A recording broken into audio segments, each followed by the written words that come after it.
I'm Andrew Goodall, and my dad was James Goodall. Grandpa was Ernest James Goodall.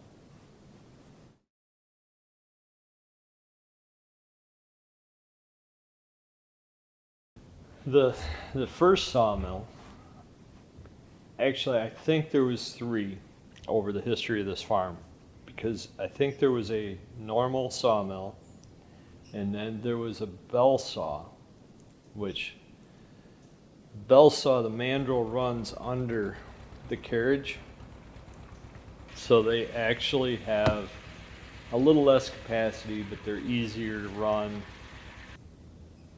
easier to move, not necessarily easier to run. I know all of the, or a good share of the lumber in the house was sawn on that mill. Well, it would have been lumber that Grandpa and Dad, my dad, sawed together. There's very little plywood in that house. All the roof boards and stuff are from the UP, from that land up there. That's all hemlock. They moved in just before I was born, and I don't ever remember that sawmill. So then when Dad retired, he decided that he had enough logs, and he always enjoyed cutting wood and enjoyed making wood projects, and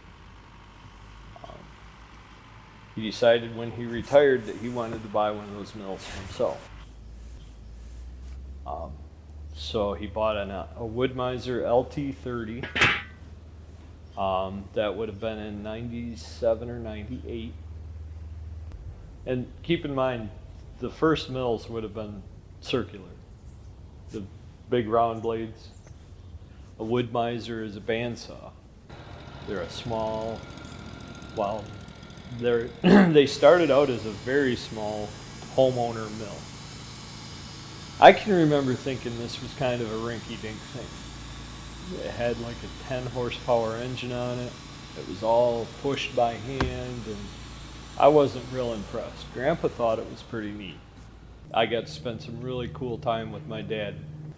Dad was worried about upsetting Mike Tolan because he had been coming here for years to cut. And Dad had retired and was buying his own mill, but he didn't want Mike to think that he was trying to steal his customers. So he didn't actually do a lot of cutting for other people. The addition to the garage was he hired that out, but all the paneling inside of there is lumber he cut. Our whole garage and workshop downstate. The guys that restored the Black Sheep Tavern in Alpena came and bought the actual bar top is lumber that Dad sawed. And they thought it was black walnut. And when we cut it, it's not. It's a very light honey colored wood. And we found out it's actually what people would call white walnut or butternut. He had a long and happy retirement, 20 years after we bought that mill before he passed. And he cut right up till the last summer.